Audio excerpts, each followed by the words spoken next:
Hey guys, welcome back to episode 7 of Personality Pick, your favorite show on the internet.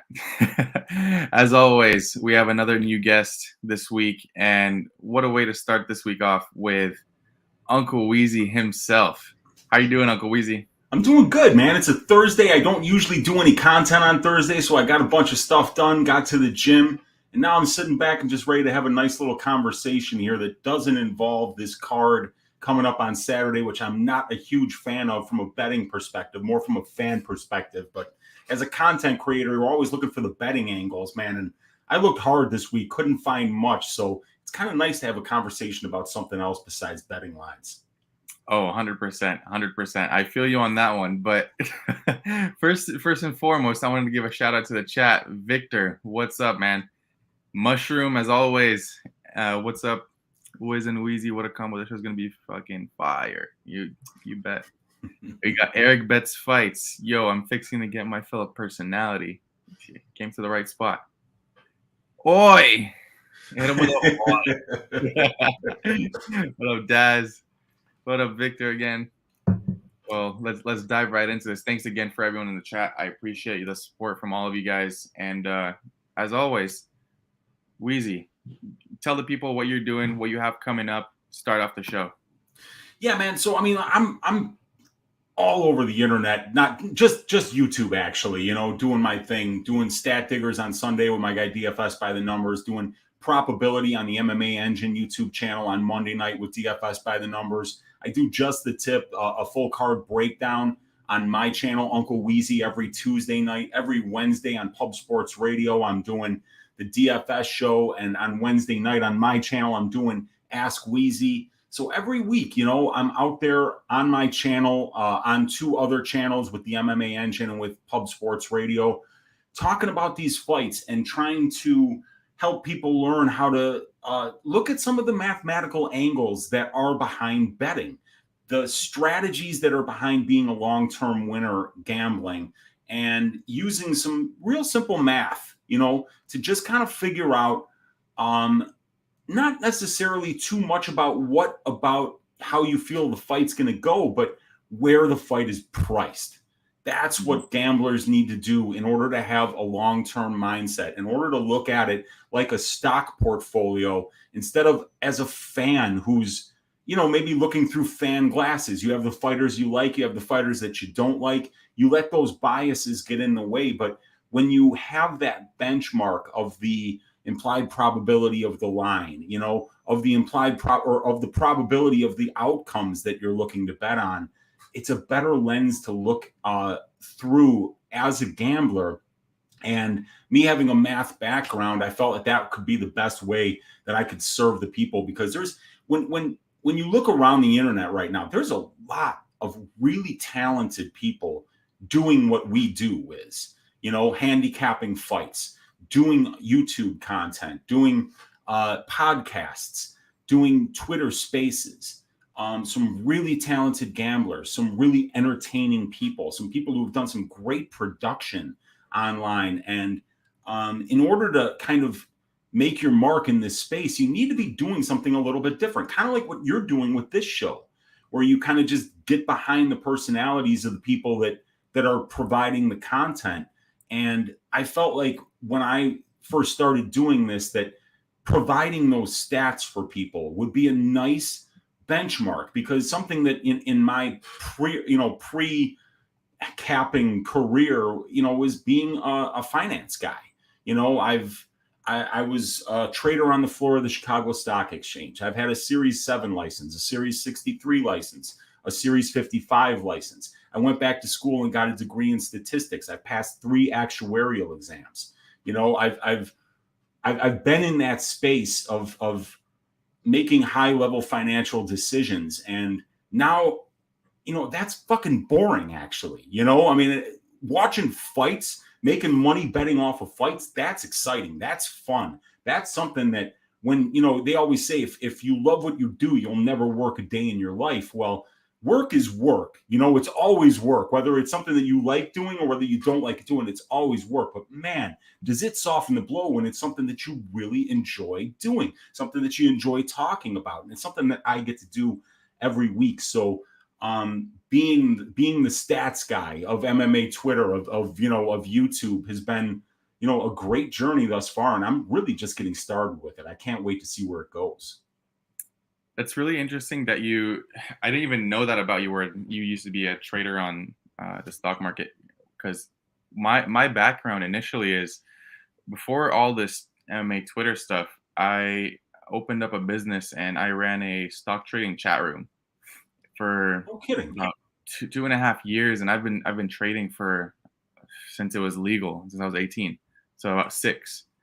And I kind of see where the lines draw here, and it's very similar in a sense where you have the risk management. That's where the risk management, at least for me, comes from, not over leveraging or oversizing on things. And I feel like you probably draw the same comparison too, because one little mistake on the stock floor, on the trading platform, you're gonna regret it. Yes. And dude, so how did you even get into that? Like, what made you fall in love with the math side of things, or what made you fall in love with stock trading as a whole? So my dad, my dad owned a restaurant. I'm of Greek descent mostly. 3 of my 4 grandparents were born in Greece. The other one was born in Denmark. So when you're Greek, when you come to this country, they just give you a restaurant, and they're like, you're running this restaurant, and this is what you're going to do. So all these Greeks own restaurants, and my dad learned about investing when he came to this country, and it was something that he used to do. So the restaurant would open at 9 a.m. and it would close at 7 p.m. So he'd get there around 7. He'd do the prep work for the breakfast crowd. He would do the cooking for the breakfast crowd. But then around 10:30 to 11:30, it would slow down for an hour. And then he'd go in the back and he'd slice meats and he'd watch the stock ticker. And, he would just make investments. When my parents got divorced, or when my parents got married, they bought 100 shares of Walgreens stock. When they got divorced, 20 something years later, they had 3,600 shares of Walgreens stock. It had split. Yep. And so one of the things that I used to do as a kid was go through the business section and then read my dad all of his stocks, because I knew what his stocks were. And we'd talk about how much money he was making. And I'd be like, oh, this is so cool. This is something that I want to do. So I studied finance the first time in college. But I studied drugs and alcohol a lot more. So it was one of those things in college where even though it was something that I wanted to do, things got off track a little bit in college, as they tend to do for 18 to 22-year-old males. It's a tough time in life. But I still had that love when I got out of college. And a friend of mine that I grew up with was working on the floor of the Chicago Stock Exchange on the customer service desk that would deal with the brokerage firms that maybe had a problem with a stock fill that they got on the floor. We would go out and speak to the specialists who filled the order and kind of be like a go-between between the brokerage firms and the traders on the floor. So he got me an interview. I got that job. 6 months later, I was clerking for a firm, helping their traders. You take a little bit of a pay cut to do that, but you know that you might be trading sometime soon if they see some kind of talent in you. I was lucky. I wound up getting a shot to trade, because when I got the job on the floor of the Chicago Stock Exchange, it was 1998. It was February 17th, 1998 when I got the job. NASDAQ stocks were just starting to absolutely explode. And on the Chicago Stock Exchange, they were only trading American and New York Stock Exchange stocks, but they decided to start making markets in over-the-counter stocks as well. So a lot of these specialist firms started just grabbing a bunch of these stocks to trade and making markets in them. And some of these young traders like me, we got a chance to not have to wait in line for 10 years to get the job. And I showed some aptitude. I lost $20,000 in one day and got fired. That's a story for some time when we can talk about that sometime. But I bounced around between a couple of different firms. I failed, I succeeded, I learned a lot. But we all lost our jobs in 2002, pretty much. After September 11th, 2001, the markets took a nosedive, and the way that we were doing business was no longer feasible. So after 2002, I kind of bounced around the business for a while. in 2008, when the financial markets really died, that was when I decided to go back to school. And because I saw the markets going in a more analytical direction rather than a more relationship-based direction, which was something that I saw that shift happen between 1998 and 2008 when I was in the financial business. I decided to go back and study statistics. And the original plan was to go back into finance after school, but didn't have any success finding work. So had to run some audibles, had to figure out some other ways to try to make things happen. And we can talk about how I got into doing this from there. Yeah, it's super interesting because I feel like all the traders that I've met have gotten into it in many different ways. For me, like I said, I was trading for a little bit, but when it really got serious is when COVID hit and I saw the huge drop in the market. That's when I started, and unfortunately, I got lost into the hype of day trading, not long-term investing at the time. Mm-hmm. So I would have had a little more coin to be sports betting with if it wasn't for that. But everyone gets started with it at a different kind of style almost too, because there's the long term, the swing trading, and there's the day trading. And I'm still kind of connected to it in some sort of way. Like I'm not trading every single day, but dude, that's super interesting. But then what led you into like the MMA side of things, like the sports betting, the shows and the Twitter? So, okay, I never had any kind of online presence, any social media. I have a LinkedIn account. I never had Facebook. I never had MySpace back in the day. I didn't even get on Twitter until after I did the first couple shows of Stat Diggers with Brady on Pub Sports Radio. He was like, dude, you got to get a Twitter. I'm like, really? Why? But so I never had any of that stuff, right? But when I went back to school and studied statistics, I was taking classes with a bunch of actuarial science students. And I found out what they were doing was a lot of the risk management and the financial engineering that goes behind a lot of the financial decisions you get seeing made, in financial firms, hedge funds, money management, buy side operations, that kind of stuff. So I said, that would be really cool for me to study. And I already have that financial background where somebody won't have to teach me that kind of stuff. It'll just be the mathematical theory behind it. Mm-hmm. So I studied all that stuff. And when I got out of school, I was, like I said, I was having problems finding work. So I kept saying, well, I'm just going to keep adding to the resume. I'm going to keep studying for actuarial exams. So I passed the financial mathematics exam. I passed the probability exam. And then I passed the MFE, which is the Masters of Financial Engineering exam. And then still could not even get an interview. I think I had 2 interviews in 2 years, didn't even get a second interview in either of those. And I thought the interviews went beautifully. I went out of the interview going, man, I killed that, and couldn't even get a call back. So then my friend Pete, who's an insurance broker at Allstate, was like, I know a friend of mine who's a data scientist. I want you to talk to him. He might be able to help you, point you in the right direction, to get the kind of job that you deserve because you've worked so hard to go get this degree. You've passed 3 actuarial exams. That puts you in like the top 1% of people who do math on this fucking planet. So go get a job, Weezy, So I meet this dude for coffee and we're talking. And he's like, oh, yeah, you passed 3 exams. Oh, shit, you had a Series 7? 63, 55? He goes, how old are you? And at the time, I think I was 45. And I'm like, 45. And he's like, oh, no wonder you can't get a job. He goes, dude, they're not going to hire anyone above 30. And I remember just being like, oh, fuck. And that one sentence from him just, it threw me for such a fucking loop, Wiz, because I was like, that was just like the last 7 years of my fucking life.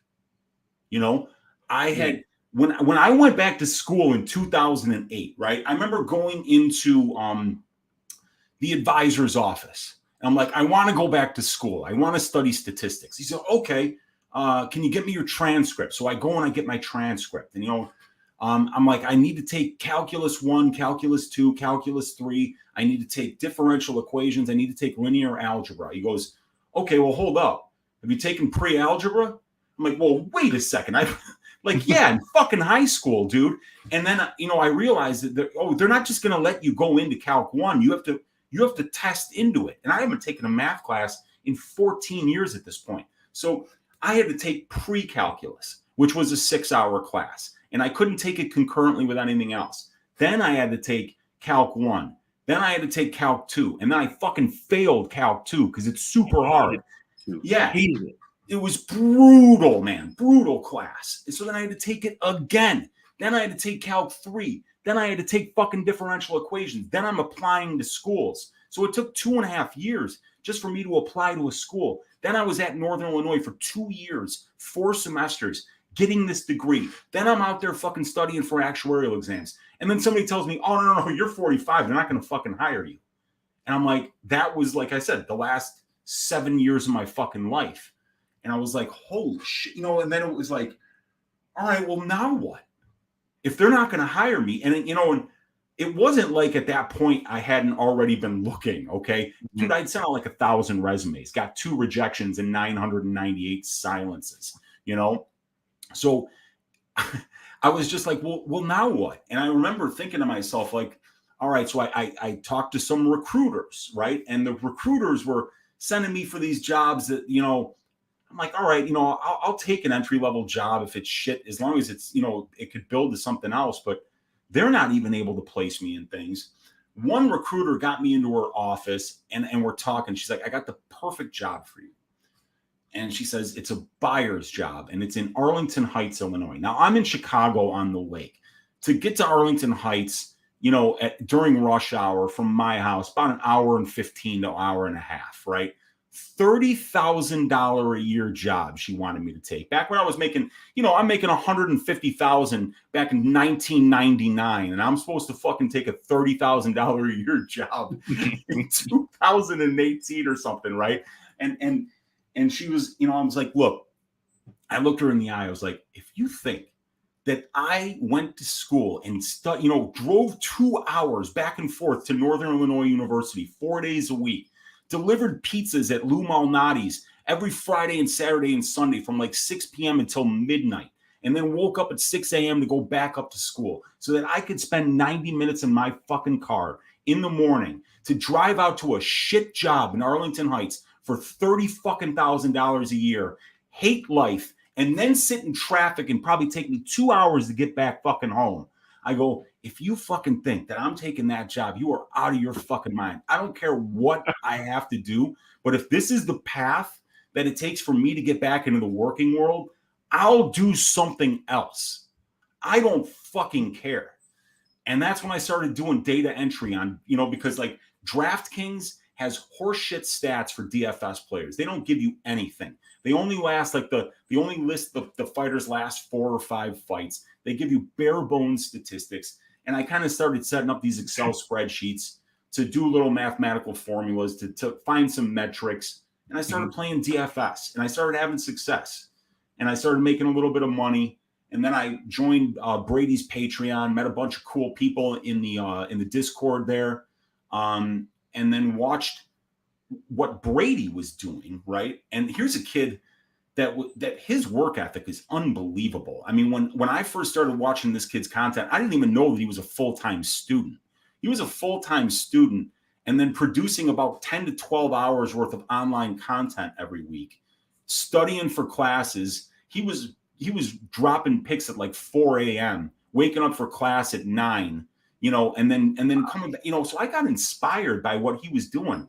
And when I had been just doing data entry for, a month, then another month, then another month, then another month. And then you realize like, holy shit, I've got the career stats of like 300 fighters here. There's only like 600 fighters in the UFC. I was like, you know what? I'm going all the way. I'm going to have these stats, but I want to have all the other stats that none of these other places are given to people. And then maybe I could do what Brady does, and it just it built from there.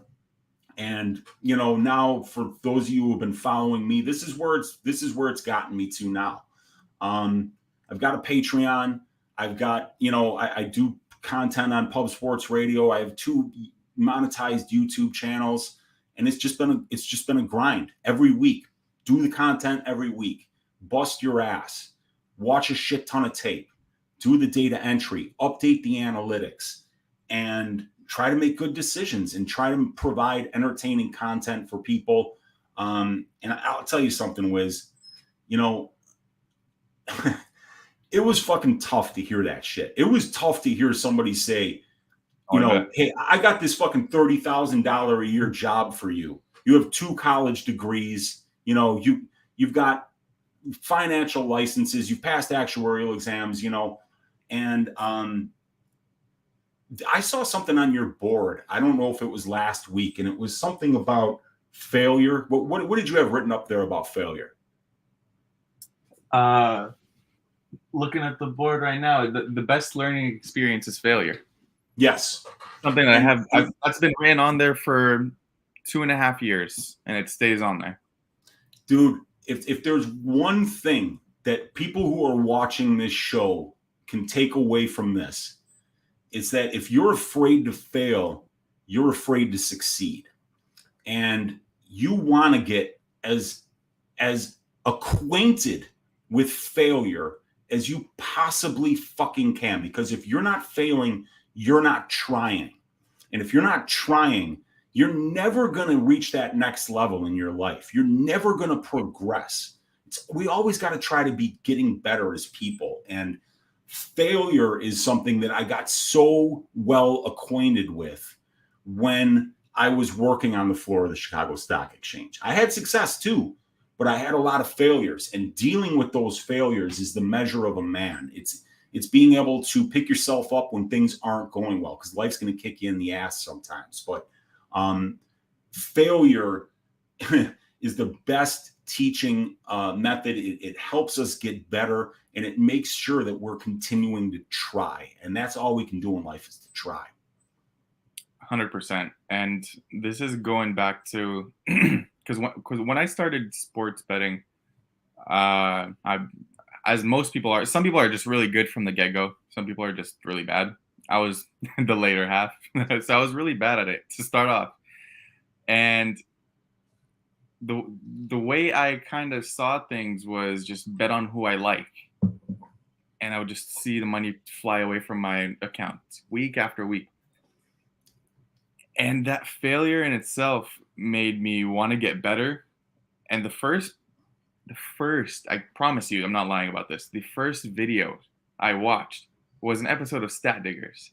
I think it was UFC 180 or 181, something around there.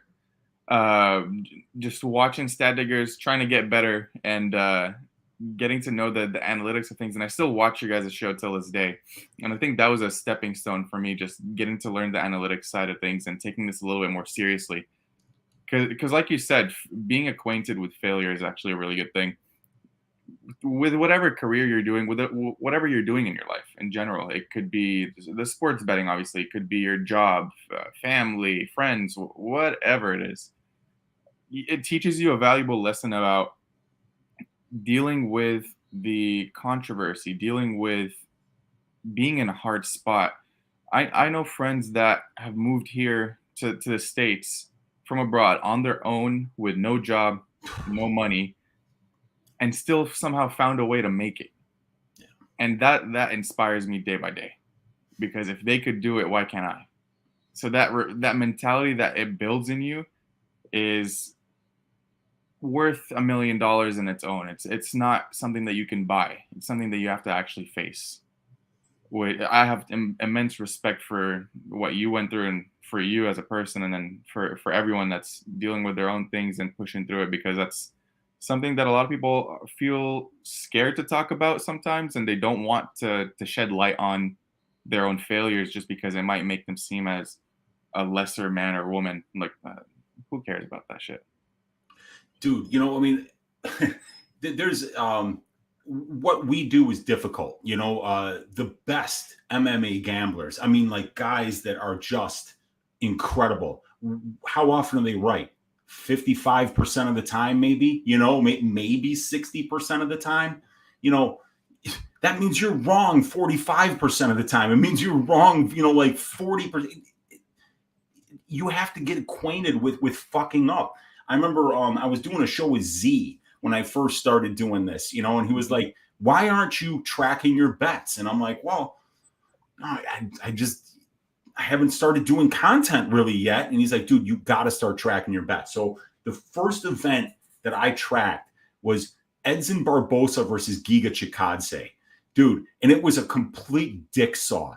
Everybody got fucking roughed up that week, man. I mean, it was like, I remember the entire world was on Edson there, and Giga just kicked his fucking ass.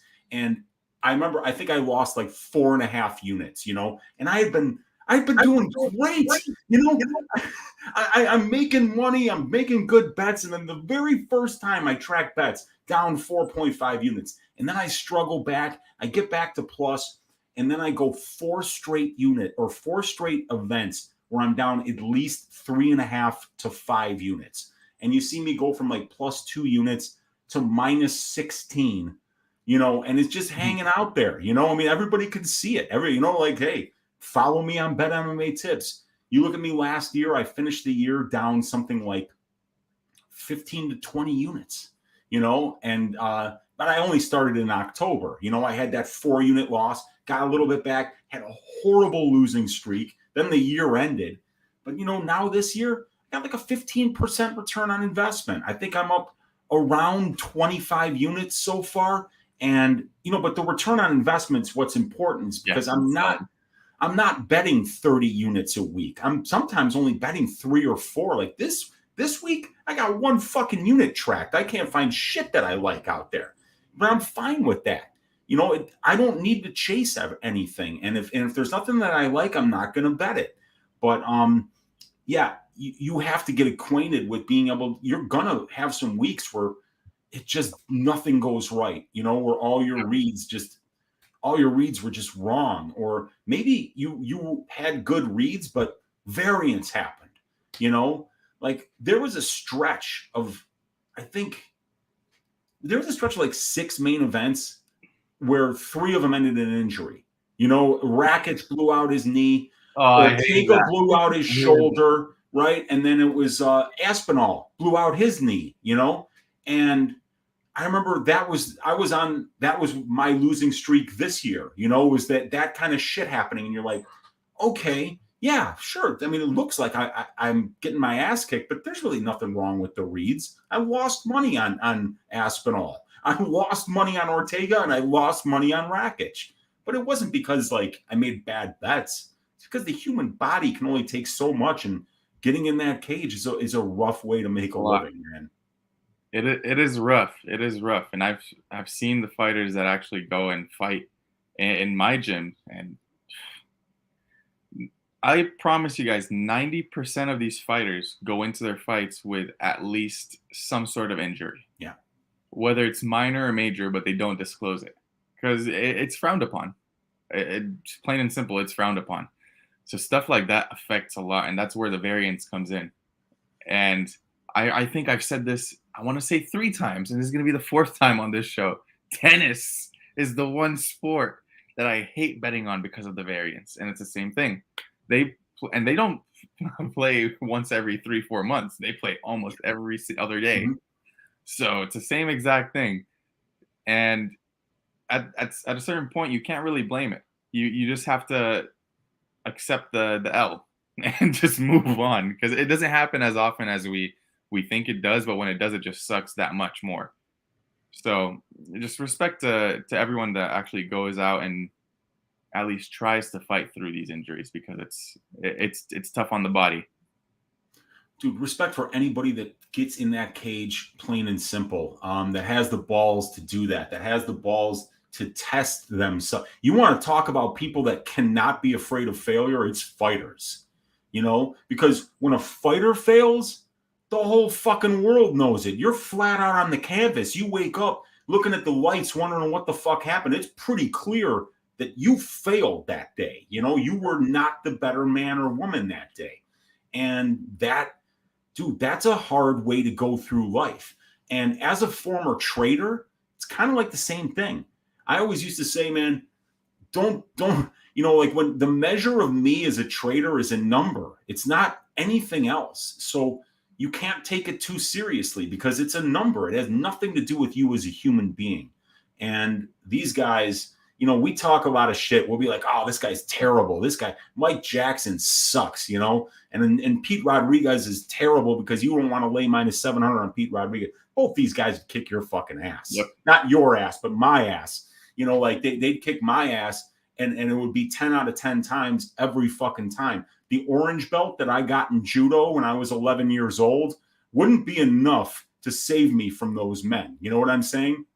So, yeah, respect to everybody that gets in that cage because we do kind of disparage these fighters sometimes. Yeah. And, I try not to do it, but at the same time, I'm trying to get laughs sometimes. And sometimes it's at the expense of a fighter, but I do it, I do it begrudgingly, but it's also just part of what we do. We evaluate fighters.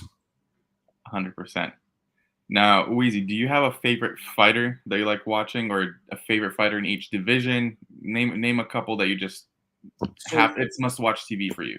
So, like the archetype of fighter that I like is the guy that breaks his opponent. Okay, Jonathan Pierce, Anthony Hernandez, Colby Covington.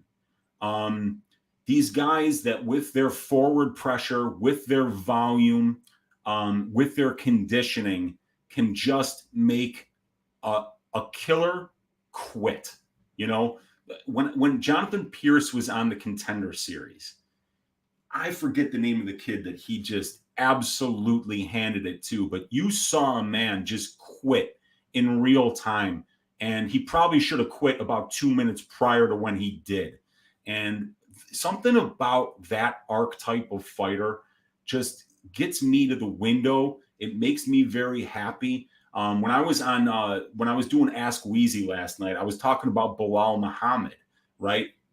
Bilal Muhammad as a gambler, right? As a gambler is the kind of fighter I get excited for because I know that Bilal's like a chess player, he's always making good decisions, always, yep. And in my opinion, the best decision that you can make as a fighter is to go to where your opponent doesn't want you to go.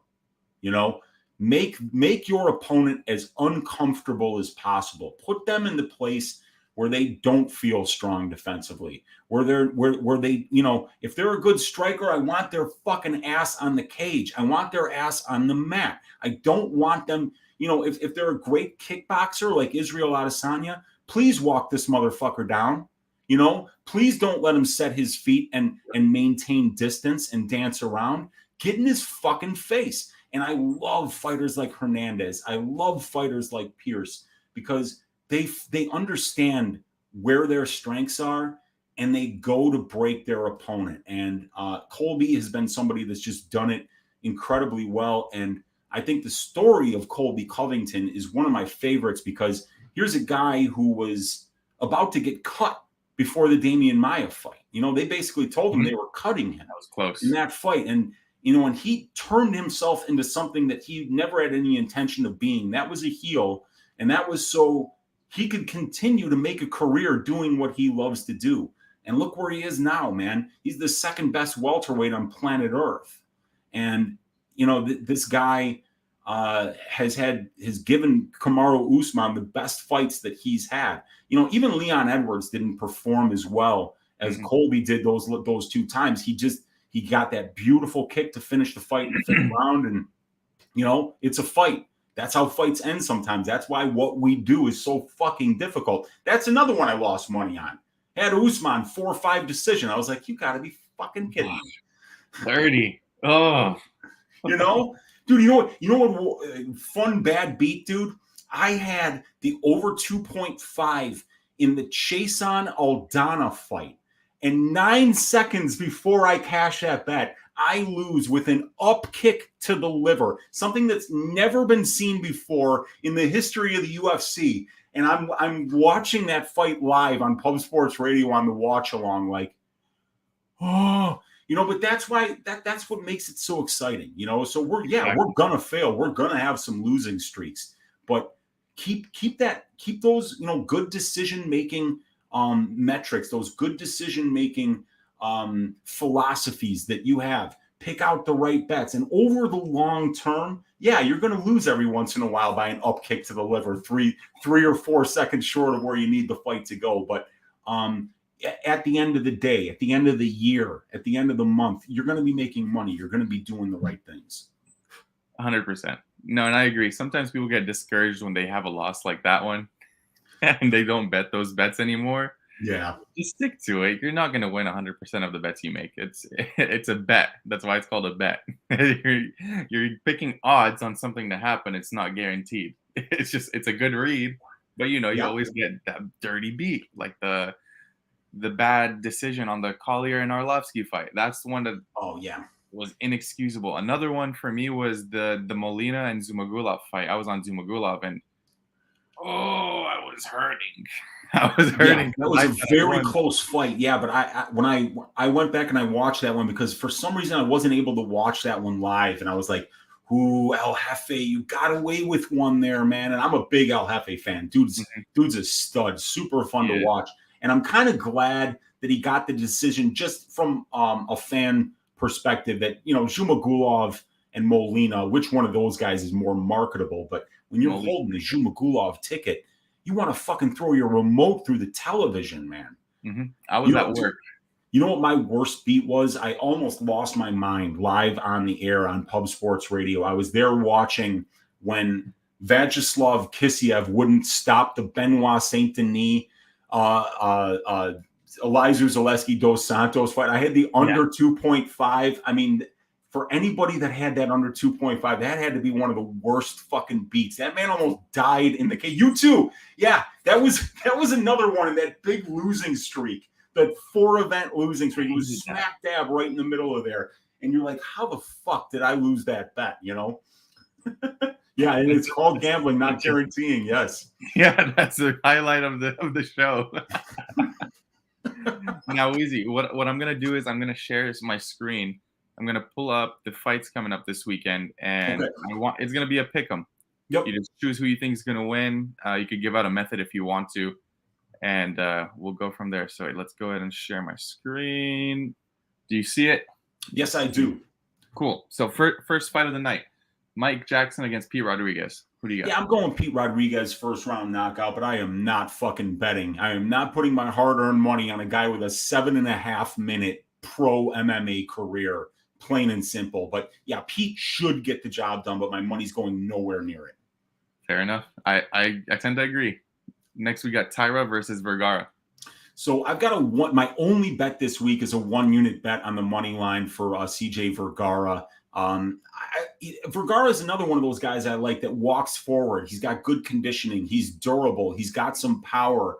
And he can take a technical fighter out of their game plan with that just grit, with that pressure.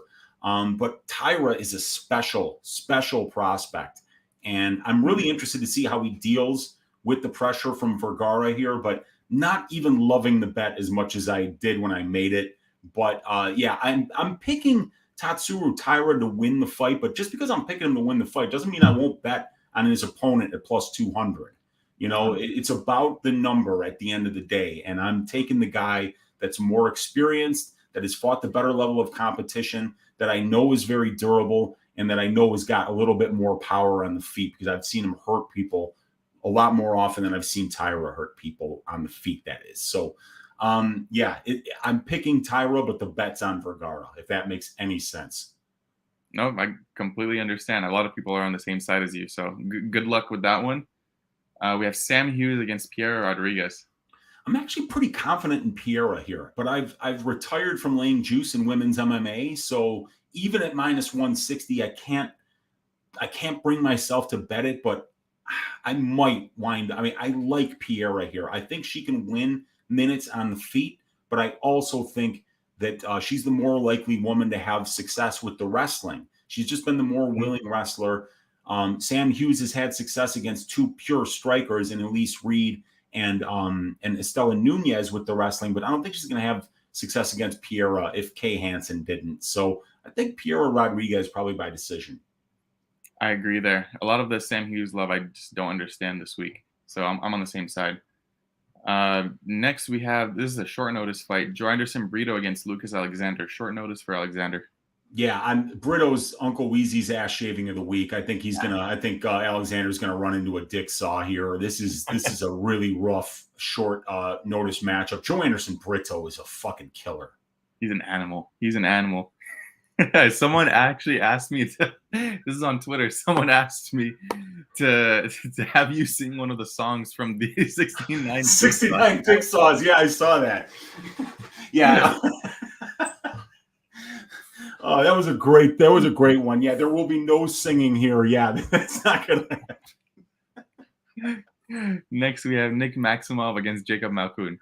Man, what a great fight this is, dude. Mm-hmm. If you're a BJJ and a wrestling guy, this is the one that you kind of have circled here. I think it's a really, really close fight. I think my pick is Malkoun, but it's just because he's got the plus money number next to his name. I feel like this is a flip a coin fight, because I think Maximov may be the better wrestler, probably the better submission grappler, but Malkoun, great scrambler as well as Maximov, but it's Malkoun's conditioning that has me thinking maybe that might be enough. That might, because I know Nick's got good conditioning too, but Malkoun's just on another level with his conditioning. So I'm picking Malkoun, but dude, I'm not getting my money anywhere near that fight. I mean, I could see either one of them getting it, and whoever you like, probably pick them by decision.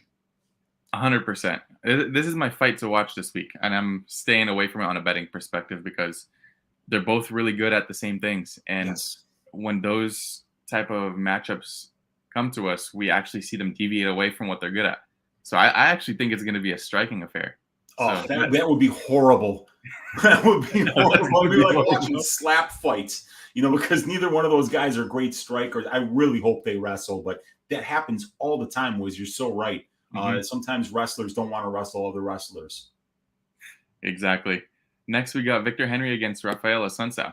I'm all over Henry here, man. That performance against Ronnie Barcelos was unbelievable. That has aged so well. Oh my God. Fight. Oh my goodness. I can't believe he beat Barcelos like he beat him. And I mentioned this a couple of times. Brandon Olivas, does that show with Santino DeFranco. And he was cornering Vanessa Demopoulos the night that Victor Henry beat Barcelos, right? And he said he was backstage, and he said that Victor Henry was so fucking confident that he almost looked annoyed that he had to go out there and actually beat Barcelos, because he had already beaten him in his head. And he was like, this is like a fucking formality. And I really, and I had money on Barcelos that night. I know Brandon Olivas had money on Barcelos that night, and Victor Henry went out there and he did that. That was fucking incredible. So I think he's going to destroy Assunção. Do you think he gets the finish? I think he does. I think he's an underrated finisher. I think he's got underrated power in his hands. His striking, maybe, I don't know. I'd have to see if you agree. It's kind of irregular. It looks like the pace with which he hits people is a little bit different. And because of that, sometimes you're getting hit when you don't expect to be hit. And the other thing that I saw was just the variety. Like a lot of people will just set everything up with their jab or set everything up with a low leg kick. He'll start a combination with an uppercut. He'll start the next combination with the straight left. He'll do the next one will be with a 2. The next one will be with the lead left hook. I mean, like, dude, and he's switching stances too. It's just a nightmare. He's like just throwing the fucking kitchen sink at people. If he's a hometown kid, he's down the street from me. He works at funny enough, he's a bartender at one of the bars that's like not too far away from me. No kidding. And I saw him a couple weeks ago, and the things he says he's gonna do to Assunção is, dude, this guy's got no shortage of confidence from what I'm hearing. That's very accurate. Very accurate, especially in this fight. So I kind of see the finish here too. Next up, we have Mana Martinez against Brandon Davis. I'm picking Mana Martinez here, but I once again, my money's going nowhere near this fight. I would be on Brandon if I felt like he was durable at 135, but I think that durability is starting to leave him. I think he cuts too much weight to make 135, and I think it's affecting what is his best quality, and that's that durability that he has. So, yeah, I'm staying away. I'm picking Mana, but with no confidence. Mm-hmm. I actually have a bet on Mana this week. He's one of my more confident picks. Yeah, Brandon, just got absolutely mollywopped by Beckery the last time out. And the fights prior to that over in Gulf Coast MMA, he looked all right, but he was fighting some guys that just weren't UFC level. So it's hard to know where he's at. Mm-hmm. Exactly. Next up, we have the people's main event, Misha Cirkunov against Alonzo Menefield. Oh, boy. Maybe you can help me out here, man, because I've been trying to get to the window to bet Cirkunov, and I see that plus 180, and I'm thinking I want to throw a unit on it, but now I'm thinking maybe I just want to throw a half unit on the submission at plus 400, because I kind of feel like that's how he wins. I'd be kind of surprised if he won a 3-round decision over Menefield, because I think if he's winning a decision, it means he's getting takedowns. I think if he takes Menefield down, he probably submits him. So, but it's going to be hard to take Menefield down. So I think I might want to reduce my exposure, go a half unit at plus 400 on Misha by submission. But it's like a coin flip fight for me. Yeah, I think the money line side is very hard to get to on either. In my head, it's either Cirkunov sub round 1 or Menefield KO. I think those are the only 2 outcomes. I don't see this going to decision. I personally thought the under 1.5 was a little bit mispriced, so I took some there just because I think Menefield can nuke him in the first round, and my win condition for Cirkunov is round 1 sub. Yeah. So it kind of plays in. And at minus 110, minus 115 for under 1.5, I had to take it. Yeah, dude, that was a line that stood out, but I missed it. At minus 115, right? That's a 53.5% implied probability. If you compare the under 1.5 rate as a whole for the 205-pound division in 3-round fights, at minus 115, that was only overpriced by 7%. But check this out. When you compare Menefield and Cirkunov's under 1.5 rates to the implied probability of that line, you're getting a 19.25% break. And when you compare those 2 fighters under 1.5 rates to the division, they're going under 1.5 at a 26.32% higher rate than what the division is. So at minus 115, that was a beautifully priced line, and you had to bet the under there. Mm-hmm. Now, I think it might still be around that price, or am I wrong? I thought it went to like minus 130. I don't know why, but if it's still at minus 115, that's something that I will be betting. But for some reason, Wiz, I thought I missed it. Let me check for you real quick. And this is on an offshore, so these lines are a little bit worse usually. Okay. Here we go. So it is, I still see it at minus 120 now. Yeah, I see minus 122. I see minus 120 on Betway, but like at Caesars where I can get it, it's minus 130. I don't even see it on FanDuel for some reason. But they've got the fight starts round 2 and fight starts round 3. So the fight doesn't start round 2 is at plus 110, which is not that much better than minus 115. Yeah. So, yeah, but I do like that under as well. Cool. Next, we got Dusko against Jordan Wright. Yeah, another great under bet, but it's juiced to the tits, unfortunately. This one, yeah. You know what I think is a sneaky play here is Todorovic by submission. Because I feel like, he knows that Jordan Wright is much more dangerous on the feet than he is on the ground. And he knows that, if I go out there and I take down Jordan early, I can make this guy a lot less dangerous than he already is. So I think his easiest path to a victory is to get that takedown and sub this guy, So I could see that happening. I'm picking Dusko, but I'm not laying minus 200 because Jordan's dangerous early in fights, and Dusko's hittable. So I think defense is always like this. Yeah, I know, dude. You just lean back and you move your head, and he does have good head movement, but his hands are always down, Yeah, and that's a little bit frustrating, red man. So, flag. yeah, I'm picking Todorovic. I think the sub at like plus 375 or something is actually kind of interesting here, but picking Todorovic to win. Fair enough. I do like that sub look as well. Next up, we have Askar Askarov against Brandon Royval. Yeah, I like Askarov by decision here because Royval doesn't have very good takedown defense. Well, it's below 50%. And, Askar is a guy who's averaging like 10 takedown attempts per fight. I think he's going to wrestle here. I think he's going to have success getting the fight to the ground and avoiding the submissions of Royval. But, there's no way that I would lay minus 240, minus 260 on the money line here. If I'm betting Askarov, I'm probably betting him to win by decision at plus money. But at the same time, I think he could be live for a submission here. Askarov finished every single win before he got to the UFC. And then now every fight at the UFC level is went to decision. You got to figure there's going to be a finish in here somewhere. And this could be the fight, because Royval just brings chaos. So a great fight. Really looking forward to this. I'm on the Askarov side. I'm picking him to win by decision, but haven't got to a bet yet. Yeah, I'm like you where I haven't gone to a bet yet. I kind of feel like people are discounting Royval out of this situation because I do like his scrambling ability. I do like the way how he's an opportunistic sub threat. Mm-hmm. And against someone like Askarov, who's more of a slow grinder type of grappler, I think he's going to have some opportunities.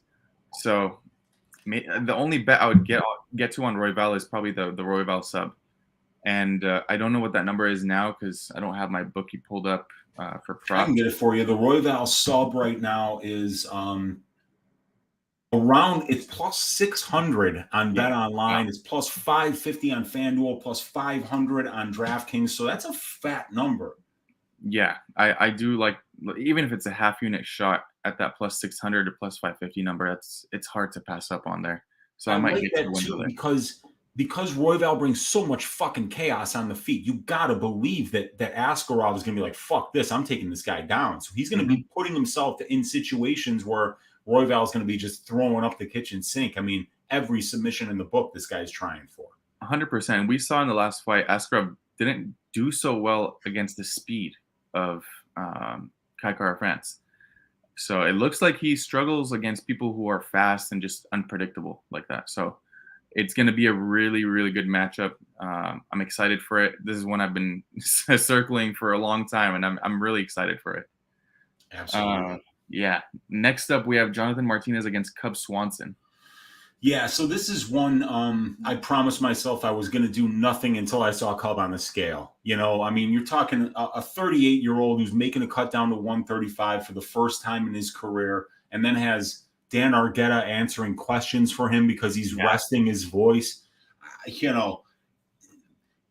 If he's trying to get money to come in on Martinez and then getting the fat number right before fight time, it's fucking working, Wiz. Because he's scaring the shit out of me here. Cub Swanson is with, I don't know why he's making this cut. I just think that that's just a huge red flag. Going up at weight. Sometimes as you get older, it works better than trying to drop a weight class because the body just doesn't handle it as well. So I'm picking Martinez, but if Cub Swanson gets to plus 200 and then he's one of the first 5 dudes to weigh in and he looks good on the scale, maybe I'll take a shot on him. But as of right now, I got to pick Martinez. 100%. And this actually fits one of my categories for a bet where an older fighter is actually moving down to a weight class versus someone who has power and is either used to the weight class or is moving up. So this it rings bells in my head. So I will more than likely have a bet on Martinez. I'm not sure which angle I'm taking because I won't take the money line. That's for sure. Too many unknowns. Yeah, laying 200 is always difficult. You have to be so sure about those bets. And Cub is an ultra veteran with a ton of power. And if he makes the weight cut good, he probably won't look minus 220. But we have to wait for this weigh-in. 100%. And main event of the evening, we have Alexa Grasso against Viviane Araujo. So I've retired from laying juice on women's MMA, you know. But I do like Grasso in this spot. She's just been very impressive lately. Her grappling is taking the next step, but it's not going to be as good as Araujo's. Araujo's a black belt, you know, and Grasso came into this game with a very minimal ground game, so she's going to be behind the curve when it comes to the grappling against Vivi. But the thing is, this is a 5-round fight. And grappling is extremely exhausting, especially if you're the one trying to initiate the exchanges.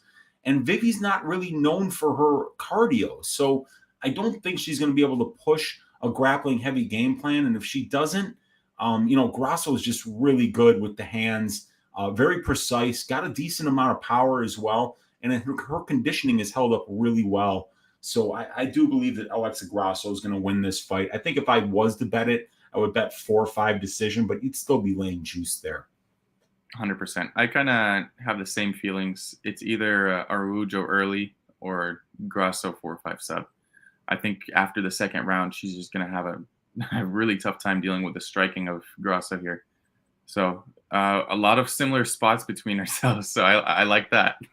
Yeah, man, it's always good, you know, because like I say, it's a tough card, and there were a lot of closely lined fights on this one, you know, and you always, though, when you got a bunch of guys that are sitting around minus 200, you know, one of those guys is gonna blow it, you know. Mm-hmm. So you got to stay away from those landmines, and this is a card that just potentially could be full of them.